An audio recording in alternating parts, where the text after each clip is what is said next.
In this video, I want to share with you an idea which will shed light on how we understand the nature of dis-ease and pathology, and really how we view the world.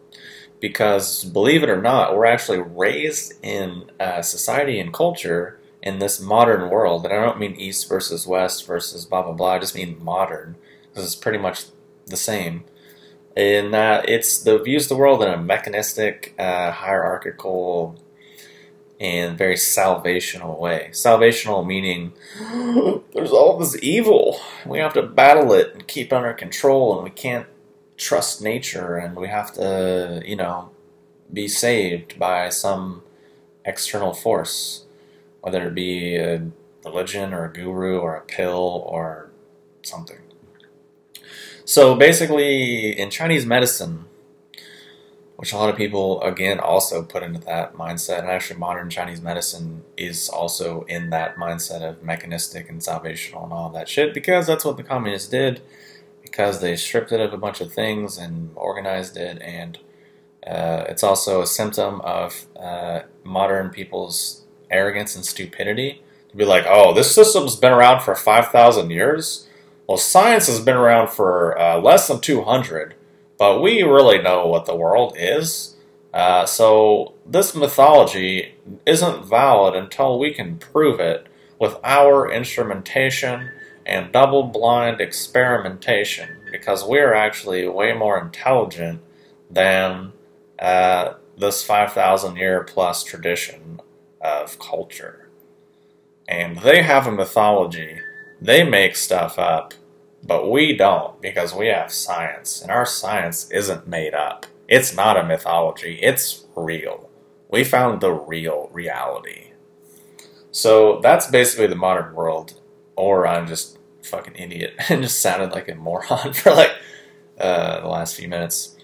So that's, believe it or not, that's the world we live in.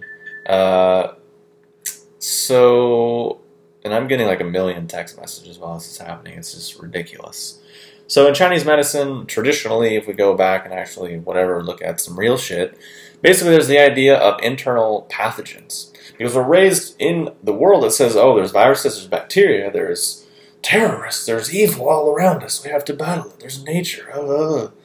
Okay, sure, but Chinese medicine traditionally was like, well, actually, we don't believe in any of that shit because we don't need to, necessarily, because there's just basically hot, cold, damp, wind, and various combinations of those things, which are environmental energies. But there's also internal pathogens, meaning pathogens we create inside of ourselves that cause disease and imbalance. What are those? Okay, well, let's reference 5-element theory. So we have anger for the liver, overexcitement / anxiety for the heart, worry / overthinking / pensiveness for the spleen, fear / anxiety on the kidneys, and then sadness / grief for the lungs. Now keep in mind, let's not be fucking mechanistic and reductionist again and be like, oh, these are separate things, they're elements, I can touch them. No, it's not what it is. Because they're actually just all influencing each other all the time. But for the sake of conversation, we're talking about basically that these things become pathogenic when we become addicted and fixated upon one of them as our predominant way of seeing the world and seeing ourselves. That creates either an excess or deficiency or some combination of whatever. So basically, to go all the way back to the beginning, what happens in a simple, ridiculously oversimplified way of seeing it is that we're born, and then somewhere throughout the course of our development, either in the womb, at birth, after birth, early childhood, whatever, could be a ton of things, but basically we have some sort of traumatic experience. And depending on our constitutional energy, our original essence that we inherited from our parents, we have this experience, and based on this constitution, blah blah blah, we have a certain reaction or view of the world, which would be, something anger, resentment based, or, oh, I got fucked over, or some sense like that, or fear, anxiety. Oh my God, the world's not safe. Oh my God, what am I going to do? And we're just always, whatever. So similar examples for each of those kind of emotions. Now, most of us will be like, that's not me. I'm healthy, I'm balanced, I'm intelligent, I'm a modern human being. I don't have any of that stuff. That's usually a symptom that we do. Because everyone does, because it's called being human, because it's called natural and part of life. And it's not morbid. People are like, oh my God, it's trauma. I gotta heal my trauma. I'm so traumatized. I'm so sad. I'm so angry. I gotta. People get really morbid because we think, oh, life is really serious and it's this evil thing that's gonna hurt me. I have to get rid of it. We're not. I mean, we're just stepping back and saying, I don't know. Well, everyone else is fucked up too, so maybe it's normal. Maybe I'll just cultivate some enjoyment in my life and move on. But no, that's not really. That's again a gross oversimplification because we're on YouTube and we have just so little time to talk to each other, basically. But we're generally looking at this idea that we all go through this process, and that forms our identity. We have these baseline assumptions about reality, and that forms who we are. That forms the basis of our identity, and then we fixate on that, and we think that is reality. That is who we are. And this thing which is causing us pain and disease, this accumulation of stories and defensiveness and whatever, things we have to prove and demonstrate to the world, we fall in love with it because this is what's labeled as normal. You have to have it in this world because you're a real person, you're a real individual. You have to do these things. So then we actually become in love with our disease, basically. That might sound weird to people who are not practitioners or who don't work with people in this realm. Because what happens is oftentimes you meet people and they're really in love with their disease or their imbalance. That's their whole identity. That's all they've ever known. And to get rid of that, it's like, well, wait, who will I be? What will I do? What will happen? How will I relate to people?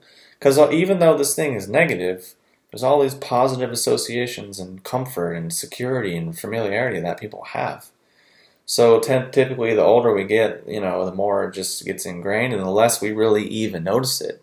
Because what happens is, it's all about kind of contrast. Because these different emotions, we could say love and fear or love and hate. We think they're different, but they're actually the same thing. And that's actually another funny part about Chinese medicine is that all emotions are pathogens. But it's really only a problem when we really fixate and get really caught up and attached to them.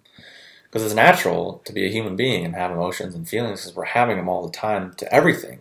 But we just don't realize, we don't pay attention because we're up here at this surface level of our, our acquired self. And basically our whole life is revolving around what we have to prove, what we have to demonstrate, what we have to defend. And then these things are just basically draining our chi. Instead of enjoyment or fun or health or happiness or cultivation or, I don't know, whatever else. So basically what that does in the process is takes our real power or our real immunity and starts putting holes in it, starts putting blockages in it. So then external pathogens start being like, oh shit, that looks like a good place to go. And they go in. And then we set up this whole cycle of weakness that we believe is normal, that we believe is, well, it's just reality. Because what happens is, and what I was saying earlier about contrast, is that, like, let's say sadness or something. Well, if you're sad for long enough, eventually it just becomes normal. It's not really sad anymore. It's just normal. Because you go so far, you really forget what it was like before. So then that becomes norm. And then your body just mirrors it. It just goes and then we develop all these triggers around it.